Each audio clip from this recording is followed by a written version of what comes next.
구원에 이르는 지혜 제2장 세상의 누룩을 내버리라 5번째 시간입니다. 출애굽 1세대 대 출애굽 2세대라는 소제목 하에 모두 8개의 질문으로 구성되어 있습니다. 1번 이집트 땅의 누룩에 오염되어 있던 출애굽 1세대 중 가나안 땅에 들어간 사람은 단 2명에 불과합니다. 누구인가요? 2번 나머지 1세대들이 가나안 땅에 들어가지 못한 이유는 무엇인가요? 3번 출애굽 1세대는 불신자였다가 믿게 된 사람들을 상징합니다. 출애굽 2세대는 어떤 사람들을 상징하나요? 4번 가나안 땅에 들어간 출애굽 2세대는 가나안 땅의 누룩에 오염되어 온갖 고난을 겪습니다. 가나안 땅의 누룩은 무엇이었나요? 5번 이집트 땅의 누룩과 가나안 땅의 누룩은 그 본질이 같은가요? 다른가요? 6번 다르다면 어떻게 다르고 같다면 어떻게 같은가요? 7번 사도 바울은 세상의 가르침을 무엇으로 표현하나요? 빌립보서 3장 8절 참조. 8번 예수님은 천국은 마치 여자가 가루 서말 속에 넣어 전부 부풀게 한 누룩과 같다고 말씀하십니다. 마태복음 13장 33절. 무슨 뜻인가요? 자, 이렇게 해서 모두 8개의 질문입니다. 자, 지난 시간에 구원에 이르는 지혜 2장 4번째 시간으로 옛사람을 벗어버리고에 대해서 이렇게 살펴보면서 출애굽 1세대와 출애굽 2세대에 대해서 이제 가볍게 언급을 했습니다. 자, 오늘은 출애굽 1세대와 출애굽 2세대에 대해서 조금 더 깊이 있게 살펴보고자 합니다. 자, 1번부터 답을 찾아보도록 하겠습니다. 1번 이집트 땅의 누룩에 오염되어 있던 출애굽 1세대 중 가나안 땅에 들어간 사람은 단 2명에 불과합니다. 누구인가요? 네, 출애굽 1세대, 애굽 땅에서 나와서 이제 1년 정도가 지난 뒤에 하나님께서 모세에게 출애굽한 이스라엘 그 백성들 중에 20세 이상 되면서 전쟁에 나가서 싸울 수 있는 자의 숫자를 이제 계수를 하라고 하시지요. 그래서 그 계수를 했습니다. 그렇게 계수된 사람들을 이제 출애굽 1세대라고 할 수 있고, 출애굽 2세대는 그렇게 계수된 20세 이상 된 그 출애굽 그 백성들 외에 어린아이들, 그리고 아직 태어나지 않고 광야에서 이제 40년 동안 머무를 때 출생한 그 사람들을 이제 출애굽 2세대, 또 그 출애굽 2세대로부터 이제 가나안 땅에 들어가서 난 3세대, 4세대까지도 모두 포괄해서 출애굽 2세대다. 이렇게 일단 구분을 해보고 있습니다.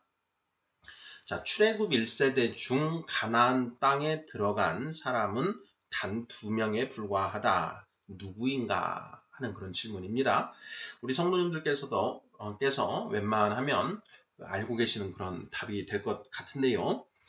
눈의 아들 여호수아, 그리고 여분네의 아들 갈렙, 눈의 아들 여호수아와 그리고 갈렙, 이렇게 이게 2명인 것이죠. 자, 민수기 14장 30절입니다. 자, 여분네의 아들 갈렙과 눈의 아들 여호수아 외에는 내가 맹세하여 너희에게 살게 하리라 한 땅에 결단코 들어가지 못하리라. 네, 민수기 14장 30절 이렇게 되어 있고요. 실제로 이 하나님의 이러한 그 말씀에 따라서 갈렙과 여호수아 외에는 가나안 땅에 들어가지 못하고 모두 광야에서 죽게 되지요. 아론과 모세 역시 가나안 땅에 들어가지 못하고 광야에서 그 생을 마감하게 되지요. 자, 1번 질문. 이집트 땅에 누룩에 오염되어 있던 출애굽 1세대 중 가나안 땅에 들어간 사람은 단 2명에 불과합니다. 누구인가요? 여분네의 아들 갈렙과 눈의 아들 여호수아다. 이렇게 답을 하면 틀림없겠습니다. 자, 2번 문제. 나머지 1세대들이 가나안 땅에 들어가지 못한 이유는 무엇인가요? 네, 이 문제는 지난 시간에도 살펴본 그런 내용인데요. 자, 나머지 출애굽 1세대들이 가나안 땅에 들어가지 못한 이유는 무엇인가? 저는 이렇게 답을 해보았습니다. 자, 그들은 하나님을 온전히 믿지 않았다. 세상의 기준과 가치관에 따라 자신들이 가나안 땅의 원주민들을 도저히 이길 수 없을 것이라고 생각하여 하나님을 원망하였다. 바로 이것 때문에 가나안 땅에 들어가지 못하고 광야에서 모두 생을 마감해야만 했다. 이런 맥락으로 그 답을 제시해 보았습니다. 자, 민수기 14장 1절에서 4절을 보면 이제 그 가나안 땅을 정탐한 정탐꾼 12명이 돌아온 뒤에 갈렙과 여호수아 2명을 제외한 나머지 10명의 정탐꾼들은 그 가나안 땅의 원주민들이 우리보다 훨씬 더 기골이 장대하고 더 힘이 세기 때문에 우리가 그들을 정복하는 것은 불가능하다. 이런 이제 말을 합니다. 자, 그 말을 들은 이제 이스라엘 백성들이 어떻게 하였는지 하는 내용이 민수기 14장 1절부터 4절까지 이제 나와 있는데요. 한번 읽어보도록 하겠습니다. 온 회중이 소리를 높여 부르짖으며 백성이 밤새도록 통곡하였더라. 이스라엘 자손이 다 모세와 아론을 원망하며 온 회중이 그들에게 이르되 우리가 애굽 땅에서 죽었거나 이 광야에서 죽었으면 좋았을 것을 어찌하여 여호와가 우리를 그 땅으로 인도하여 칼에 쓰러지게 하려 하는가? 우리 처자가 사로잡히리니 애굽으로 돌아가는 것이 낫지 아니하랴. 이에 서로 말하되 우리가 한 지휘관을 세우고 애굽으로 돌아가자 하매. 이렇게 되어 있습니다. 출애굽 1세대 그 군사로 개수되었던 20세 이상의 장정들이 이런 일들을 이런 행위를 보였다라는 것이죠. 온 회중이 소리를 높여 부르짖으며 백성이 밤새도록 통곡하였다라는 것이죠. 자, 모세와 아론을 원망하면서 또 여호와 하나님을 원망하는 그런 내용들이 본질적인 것이죠. 어찌하여 여호와가 우리를 그 땅으로 인도하여 칼에 쓰러지게 하려 하는가? 우리 처자가 사로잡히리니 애굽으로 돌아가는 것이 낫지 아니하랴. 이렇게 밤새 소리를 높여 부르짖고 통곡하였다라는 것이죠. 이제 그 민수기 14장을 보면 자, 이에 모세와 아론이 이제 엎드려서 호소를 하지요. 그리고 또 이 모습을 보신 여호와 하나님께서는 자, 이 백성들을 모두 멸해 버리시려고 이렇게 또 하십니다. 모두 멸해 버리고 모세의 자손들로 다시 그 구약시대의 교회를 만드시겠다 이런 말씀을 또 하시죠. 그것에 대해서 이제 모세가 탄원을 해서 이 백성들을 망하지 않게끔 그렇게 또 하나님께 탄원을 해서 구하게 되는데요. 자, 이번 질문 나머지 1세대들이 가나안 땅에 들어가지 못한 이유는 무엇인가? 자, 그들이 온전히 하나님을 믿지 않고 세상의 기준과 가치관에 따라서 하나님이 주시겠다고 한 가나안 땅에 들어가는 것을 거부하였기 때문이다. 이런 맥락으로 답을 하면 맞지 않을까 싶습니다. 자, 3번 질문 보겠습니다. 출애굽 1세대는 불신자였다가 믿게 된 사람들을 상징합니다. 출애굽 2세대는 어떤 사람들을 상징하나요? 네, 출애굽 1세대와 출애굽 2세대, 아브라함의 자손된 이스라엘 백성들은 구약시대의 교회라고 할 수가 있고, 자, 오늘날 신약시대의 이제 교회의 구성원들은 예수 그리스도를 믿고 성령 받은 사람들이 이제 신약시대의 교회에 해당되지요.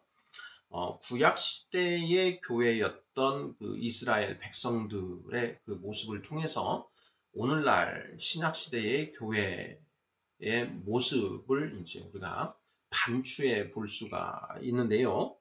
자, 출애굽 1세대는 불신자였다가 믿게 된 사람들을 상징한다. 이렇게 써봤습니다. 자, 이것이 맞는 표현일까요?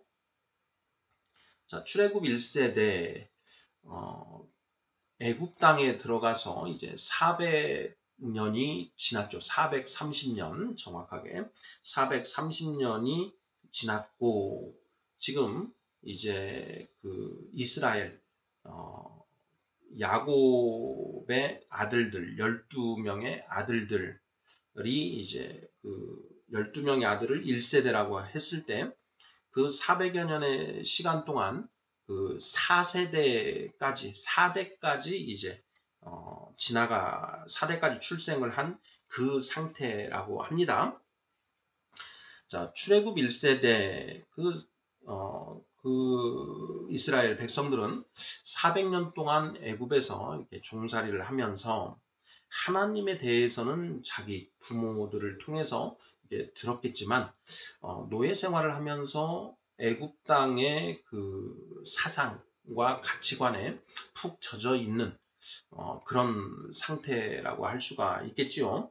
자, 그들은 거의 하나님을 이제 믿지 않는 그런 어떤 불신자의 모습과 거의 같은 그런 상태가 아니었을까 이런 생각이 듭니다. 자, 그러다가 이제 모세가 하나님의 그 부르심을 받고 이 애굽으로 오게 되고 바로에게 이제 10가지 재앙에 대해서 예언을 하고 그런 10가지 재앙들이 일어나지 않습니까? 자, 그러한 그 하나님의 역사심을 통해서 하나님을 비로소 믿게 된 사람들이다. 이렇게 보아도 무방하지 않을까 싶습니다. 그래서 출애굽 1세대는 불신자였다가 믿게 된 사람들을 상징한다. 하나님을 믿지 않다가 이제 하나님을 이제 믿기 시작한 사람들 이렇게 볼 수 있지 않을까 싶고요. 자, 그러면 출애굽 2세대는 어떤 사람들을 상징하는가? 자, 그들은 자기 부모가 이제 하나님을 믿게 된 그런 이제 신앙인들이라고 할 수 있지요. 자, 그러한 그 신앙인의 밑에서 그 이제 태어난 그런 사람들, 모태 신앙인 또는 아주 어렸을 때부터 교회에 출석한 교인들을 이렇게 상징한다. 이렇게 오늘날 우리는 출애굽 1세대와 2세대를 이렇게 우리가 또 비유적으로 이해를 해볼 수도 있지 않을까 이런 생각을 해봅니다. 그렇게 보더라도 말이 안 되는 건 아닌 것 같지요. 자, 출애굽 1세대는 불신자였다가 믿게 된 사람들을 상징합니다. 출애굽 2세대는 어떤 사람들을 상징하나요? 모태신앙인 또는 어렸을 때부터 교회에 출석한 교인을 상징한다. 이런 맥락으로 답을 하면 문제가 없지 않을까 싶습니다. 4번 문제 보겠습니다. 가나안 땅에 들어간 출애굽 2세대는 가나안 땅의 누룩에 오염되어 온갖 고난을 겪습니다. 가나안 땅의 누룩은 무엇이었나요? 가나안 땅의 누룩. 출애굽 1세대는 애굽 땅의 누룩에 젖어 있는, 오염되어 있는, 애굽 땅의 누룩으로 빚어져 있는 그런 사람들이었다. 자, 광야에서 출생하였거나 또는 출애굽 당시에 아주 어린아이였던 20세 미만의 어린아이였던 그런 출애굽 2세대는 자, 가나안 땅에 들어간 이후에 그 가나안 땅의 누룩에 이제 점점 오염되게 된다라는 것이죠.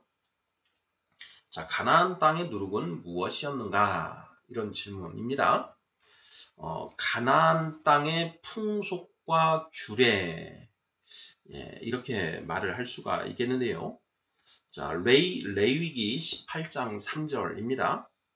자, 너희는 너희가 거주하던 애굽 땅의 풍속을 따르지 말며 내가 너희를 인도할 가나안 땅의 풍속과 규례도 행하지 말고 이렇게 되어 있습니다. 여기 보면 가나안 땅의 풍속과 규례라는 그런 표현이 나오죠. 자, 가나안 땅의 가나안 땅 사람들이 가지고 있는 어떤 그 지식과 지혜, 이것을 이제 가나안 땅의 누룩이다.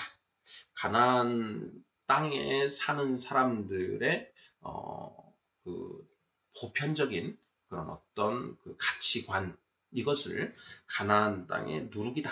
뭐 이런 맥락으로 대답을 하면 틀림없지 않을까 싶은데요. 자, 그 가나안 땅의 누룩의 내용이 이제 어떤 것인가 하는 것이 사실 이제 중요한 것인데요. 사실 가나안 땅에 있는 그 7 부족이 있었습니다. 그런데 우리가 이제 성경을 읽어보면 출애굽기나 레위기 이런 이제 모세오경을 읽어보면 그 가나안 땅에 그 살고 있는 이 원주민들의 이 범죄가 완전히 그 무르익어서 더 이상 하나님이 그 두고 볼 수 없을 지경에 이르렀을 때 비로소 이제 이 가나안 땅에 대한 그 하나님의 그 정복이 시작된다라는 그런 이제 그 취지의 내용들을 우리가 볼 수 있지요. 하나님이 자, 아브라함의 자손들이 430여 년 뒤에 자, 내가 너에게 보여준 이 땅, 모리아 땅으로 이제 갔는데 그 모리아 산이 있고 그 주변에 있는 이 가나안의 땅을 너의 자손들에게 줄 것이다. 이런 말씀을 하십니다. 왜 430년 뒤인가? 아직까지는 자, 이 땅에 가나안 땅에 살고 있는 이 그 원주민들의 그 죄악이 가득 차지 않았다. 그래서 그 원주민들의 죄악이 가나안 땅에 가득 찬 400년 뒤에 이렇게 그 출애굽이 이루어지게 된다라는 그런 내용들을 우리가 확인해 볼 수 있지 않습니까? 자, 바로 그 가나안 땅의 누룩은 그 가나안 땅에 살고 있는 그 원주민들의 그런 범죄라고 할 수가 있는데, 자, 그것을 조금 더 구체적으로 표현을 해보면 어떻게 우리가 성경 어디에서 찾을 수 있을까? 제가 그 부분을 이제 그 고민을 해 보았는데요.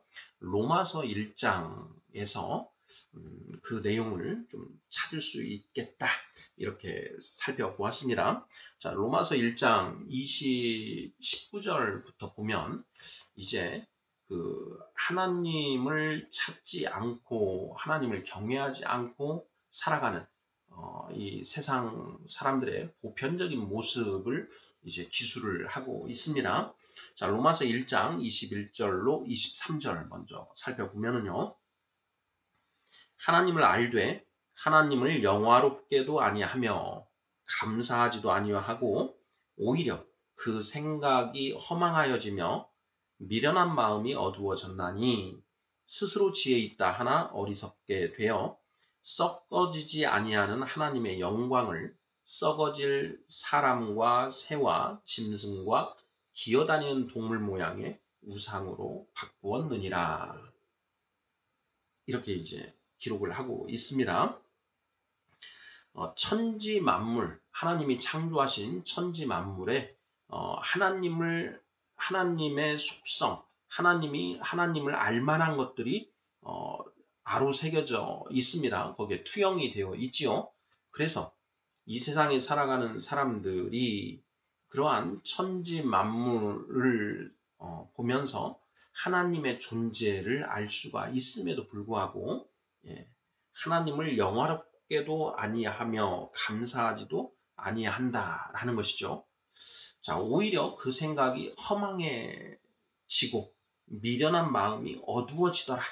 그래서 그 영원한 존재이신 그 하나님의 영광을 그러한 그 썩어질 사람과 새와 짐승과 기어다니는 동물 모양의 우상으로 만들었다.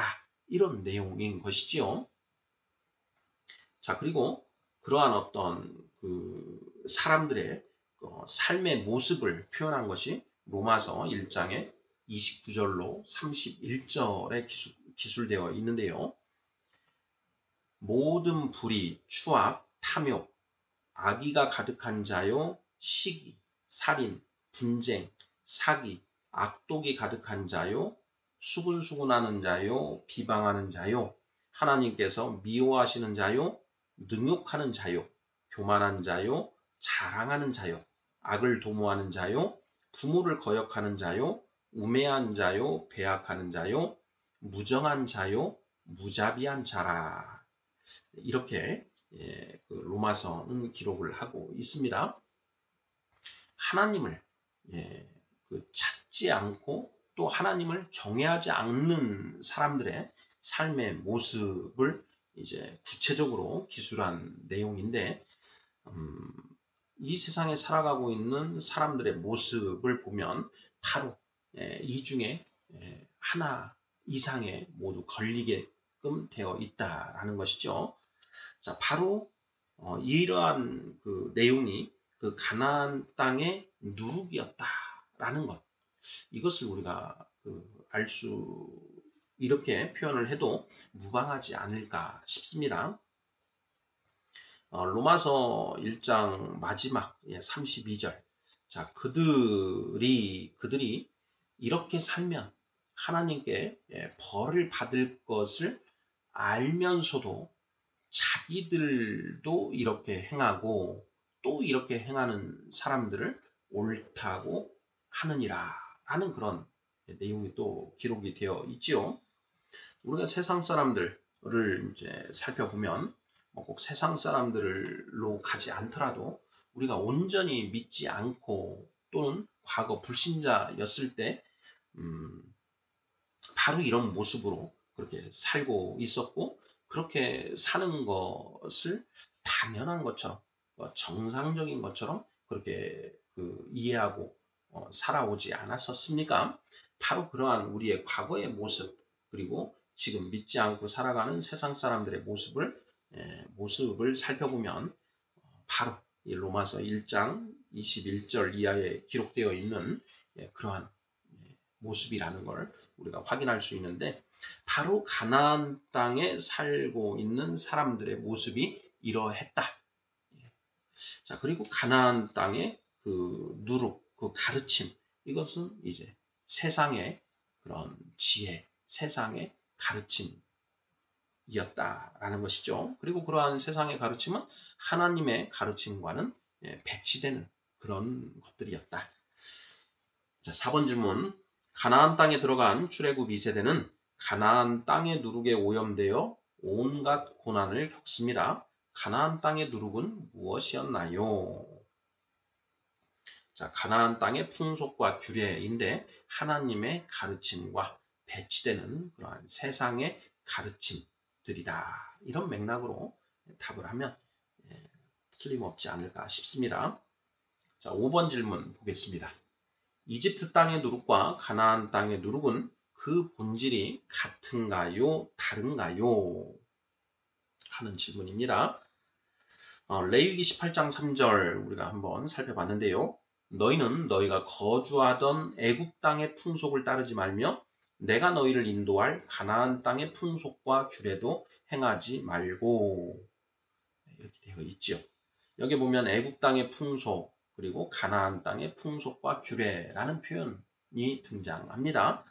자, 애굽 땅의 풍속과 가나안 땅의 풍속은 그 본질이 같았을까 달랐을까 하는 그런 질문입니다.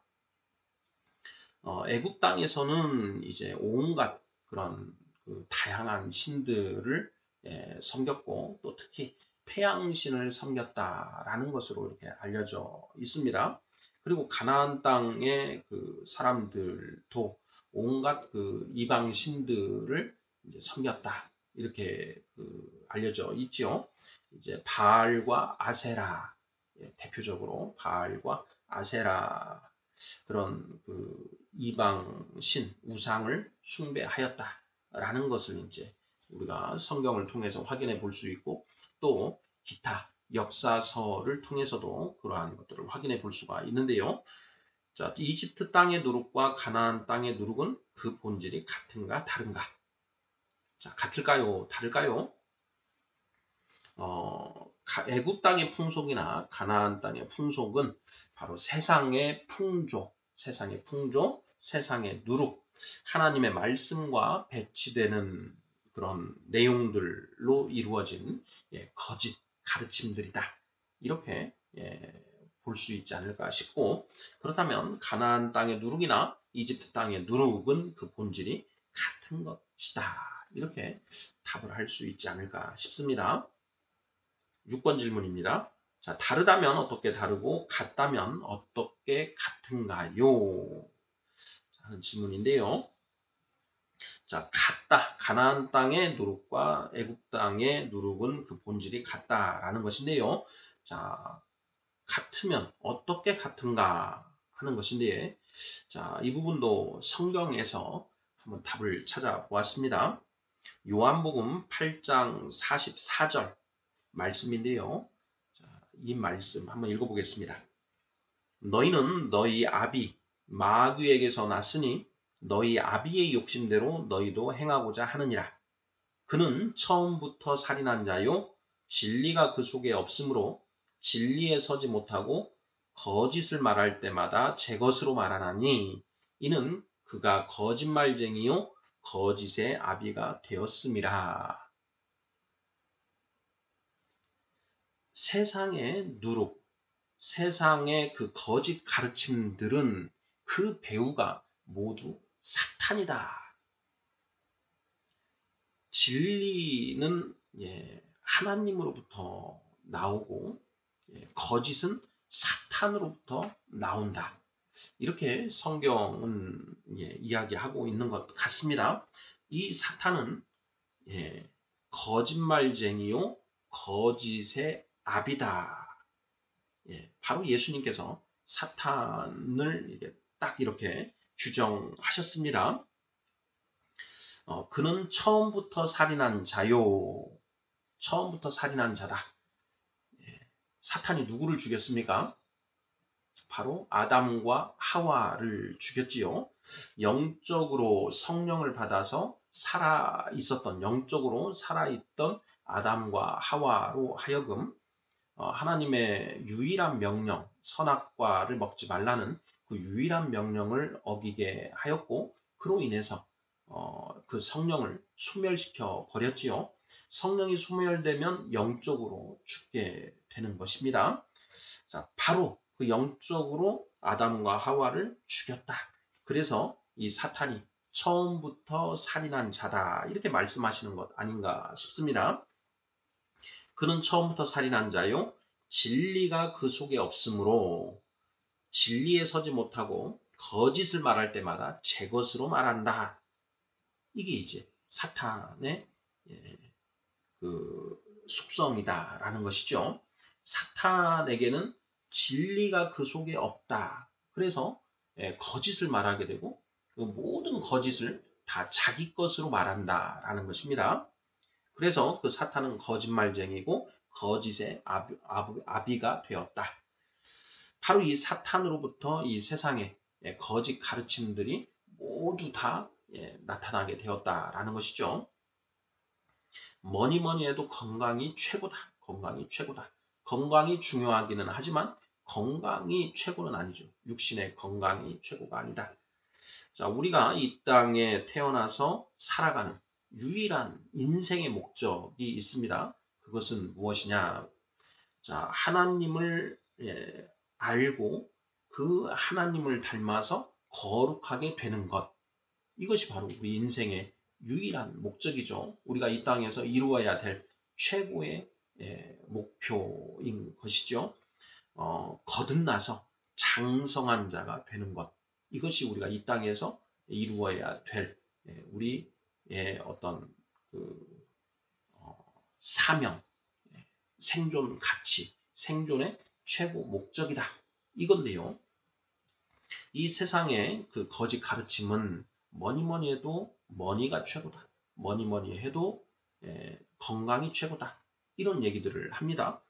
자, 세상은 당신을 중심으로 돌아갑니다. 당신이 바로 세상의 중심입니다. 천상천하 유아 독존 이러한 것들이 모두 다 세상의 이 누룩 거짓 가르침인 것이지요. 바로 그것의 배우가 누구냐? 바로 사탄이다라는 것이죠.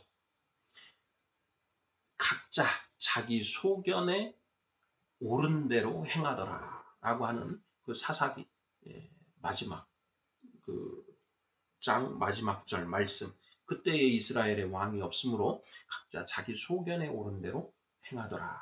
또 이사야서에서는 너희가 다 양들처럼 각기 제 갈 길로 갔으나 이런 표현이 나오지요.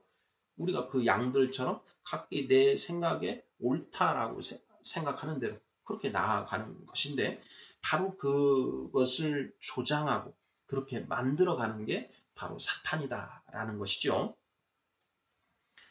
그는 거짓말쟁이요 거짓의 아비다. 자, 그러한 그 사탄으로부터 나온 이집트 땅의 누룩과 가나안 땅의 누룩은 그 본질이 같다. 이렇게 답을 할 수 있을 것 같습니다. 골로새서 2장 8절도 좀 이 문제와 관련이 있을 것 같은데요. 누가 철학과 헛된 속임수로 너희를 사로잡을까 주의하라. 이것은 사람의 전통과 세상의 초등학문을 따름이요 그리스도를 따름이 아니니라. 누가 철학과 헛된 속임수로 너희를 사로잡을까 주의하라. 이것은 사람의 전통과 세상의 초등학문을 따른 것이다. 그리스도를 따른 것이 아니다. 자, 그리스도 우리가 성경을 읽으면서 예수, 그리스도 이런 표현이 나오면 하나님의 말씀으로 바꿔서 읽으면 뜻이 명확해진다고 했습니다. 자, 이것은 사람의 전통과 세상의 초등학문을 따름이요 그리스도를 따름이 아니니라. 하나님의 말씀을 따름이 아니니라. 이렇게 읽어보면 뜻이 명확해지죠. 하나님의 말씀만이 곧 길이요 진리요 생명이고 하나님의 말씀에 배치되는 세상의 어떤 철학, 어떤 말들도 다 거짓이다라는 것이죠. 그러한 것들은 사람의 전통과 세상의 초등학문을 따른 것이다. 이렇게 골로새서에는 기록되어 있습니다. 세상에 온갖 철학들이 많이 있죠. 이러한 세상의 사상들, 온갖 가르침들을 풍조라는 이제 그런 표현으로 우리가 표현하지 않습니까? 그래서 우리가 살고 있는 이 세상은 바다와 같고 그 바다에 바람이 불고 그 조수가 왔다 갔다 하는데 바로 그러한 바람과 그 조수를 풍조라고 하고 그것들은 이제 다양한 사상과 가르침들을 이제 표현한 것이다. 비유적으로 표현한 것이다. 세상에서도 그렇게 풍조라는 말을 쓰지 않습니까? 자, 6번 질문. 다르다면 어떻게 다르고 같다면 어떻게 같은가요? 이집 땅의 누룩과 가나안 땅의 누룩은 그 배우가 사탄이고 자, 모두 하나님의 말씀에 배치되는 내용으로 그 거짓 이런 측면에서 같은 것이다. 이렇게 답을 하면 틀림없지 않을까 싶습니다. 7번 질문. 사도 바울은 세상의 가르침을 무엇으로 표현하나요? 빌립보서 3장 8절 참조. 빌립보서 3장 8절 읽어보겠습니다. 또한 모든 것을 해로 여김은 내 주 그리스도 예수를 아는 지식이 가장 고상하기 때문이라. 내가 그를 위하여 모든 것을 잃어버리고 배설물로 여김은 그리스도를 얻고, 이렇게 되어 있습니다. 그리스도, 예수, 주라는 표현이 나왔네요. 하나님의 말씀으로 바꿔서 읽어보지요. 또한 모든 것을 해로 여김은 하나님의 말씀을 아는 지식이 가장 고상하기 때문이라. 내가 하나님의 말씀을 위하여 모든 것을 잃어버리고 배설물로 여김은 하나님의 말씀을 얻고, 이렇게 바뀌죠. 자, 바꿔서 읽어보니까 훨씬 더 뜻이 명확해지지 않습니까? 하나님의 말씀을 아는 지식이 가장 고상한 것이다. 자, 우리 성도들은 하나님이 우리에게 은혜로 주신 성경 66권 말씀을 우리 마음판에 새겨져 있던 기존 세상의 거짓 가르침들을 모두 버려버리고 우리 마음판에 이 성경 66권 말씀을 다시 새겨 넣어야 하는 것이죠. 그렇게 한 줄 한 줄 새겨 넣을 때마다 그만큼 우리가 점점 거룩해진다라는 것입니다. 세상의 가르침을 사도 바울은 무엇으로 표현하는가? 배설물로 표현을 하고 있죠. 배설물, 똥과 오줌 아니겠습니까? 그 세상의 모든 그런 가르침들, 하나님의 말씀에 반하는 그런 세상의 가르침들은 모두 똥, 오줌에 불과하다. 그런데 사도 바울이 유대인 중에 유대인이요, 히브리인 중에 히브리인이요, 베냐민 지파요, 그리고 율법에는 흠이 없고 완전한 자였다. 그렇게 이제 자신이 어려서부터 이렇게 양육이 되어져 왔는데, 그렇게 자신이 가지고 배워왔던 모든 것들을 다 똥, 오줌으로 여긴다. 오직 하나님의 말씀을 아는 지식만이, 그것만이 온전한 것이다. 고상하기 때문에 그 모든 것들을 다 버린다라는 것이죠. 세상의 가르침을 모두 내버리고 오직 하늘의 가르침으로 빚어지기를 원하는 그런 사도 바울의 모습을 우리가 알 수가 있고, 또한 사도 바울이 우리 성도들에게 그렇게 되라고 촉구하는 그런 메시지인 것이죠. 7번 문제. 사도 바울은 세상의 가르침을 무엇으로 표현하나요? 배설물, 똥, 오줌으로 표현한다. 이런 맥락으로 답을 하면 틀림없겠습니다. 자, 마지막 8번 질문입니다. 예수님은 천국은 마치 여자가 가루 서말 속에 넣어 전부 부풀게 한 누룩과 같다고 말씀하십니다. 마태복음 13장 33절.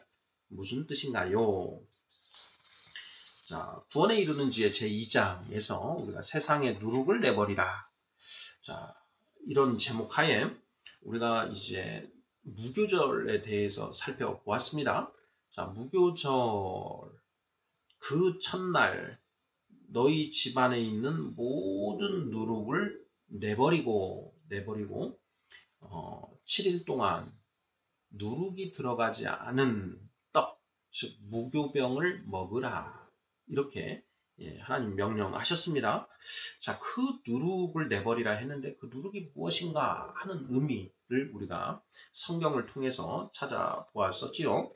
자, 고린도전서 5장 7절, 8절, 9절 부분에서 바로 그 누룩은 세상의 그 거짓 가르침, 악하고 악한 누룩, 그리고 오래된 누룩, 묵은 누룩, 이런 것이고, 또한 예수님께서 그 제자들에게 바리새인과 사두개인의 누룩을 조심하라. 이렇게 이제 예수님 말씀하신 걸 통해서 제자들이 떡의 누룩이 아니요, 바리새인과 사두개인의 교훈을 말씀하신 것을 깨달았다. 이렇게 또 공관복음의 그 말씀을 통해서 우리가 누룩은 교훈, 가르침을 의미한다라는 것을 이제 우리가 알았는데, 자, 그래서 누룩을 내버리라라는 것은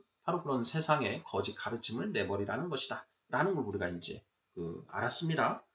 자, 그런데 마태복음 13장 33절을 보면, 자, 예수님께서 천국은 마치 여자가 가루 서말 속에 갖다 넣어 전부 부풀게 한 누룩과 같으니라. 이렇게 말씀을 하십니다. 자, 이 말씀에 또 누룩이 들어가 있지요.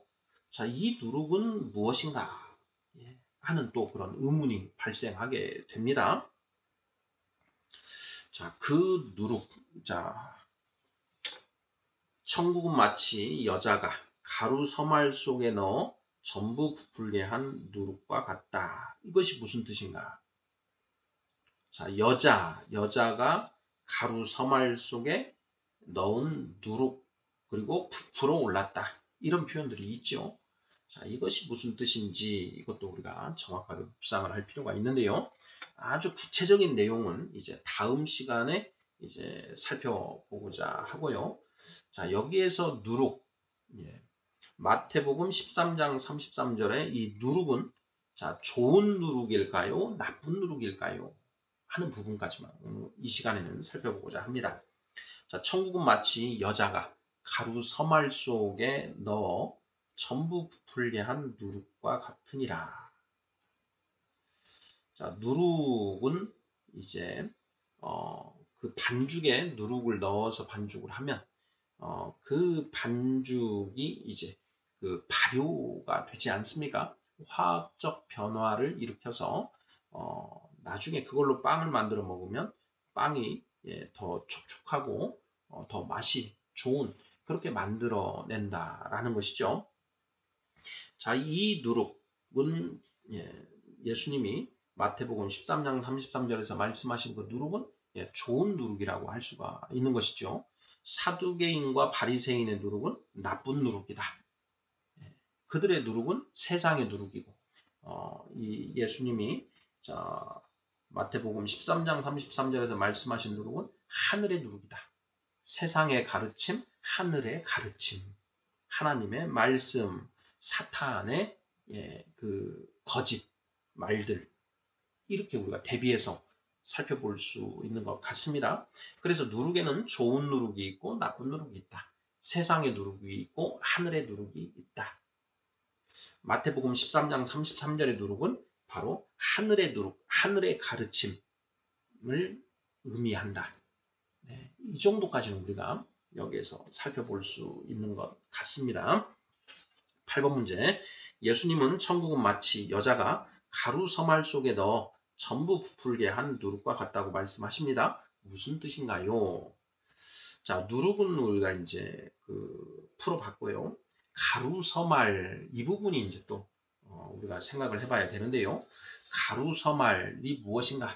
우리가 밀가루 이제 서말 이렇게 한 말은 10대죠. 10대 밀가루를 그 대로 한 대, 두 대 이렇게 해서 10대를 하면 한 말이 되고 그 밀가루가 서말이다. 밀가루.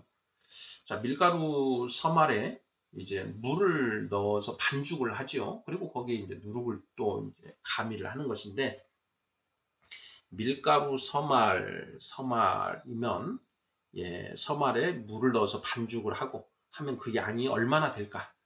이걸 이제 생각을 해보면 가루 서말이 무엇을 상징하는가 하는 것들을 좀 우리가 추론해 볼 수 있는데요. 자, 구체적인 내용은 다음 시간에 살펴보도록 하겠습니다.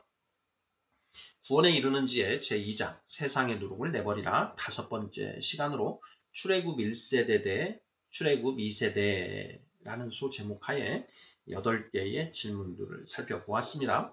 자, 출애굽 1세대는 광야에서 망했고 출애굽 2세대는 가나안 땅에 들어간 뒤에 망했다. 자, 그들이 망한 이유가 무엇이냐 하는 부분 살펴봐야 되는데요. 자, 출애굽 1세대는 애굽 땅의 누룩을 온전히 내버리지 못했기 때문에 망했고, 출애굽 2세는 가나안 땅의 누룩에 오염되었기 때문에 망했다. 자, 애굽 땅의 누룩은 무엇이고 가나안 땅의 누룩은 무엇인가? 애굽 땅의 누룩과 가나안 땅의 누룩은 그 본질이 같은 것인가 다른 것인가? 같다면 어떻게 같은 것인가? 하는 내용들 우리가 살펴보았습니다. 아멘.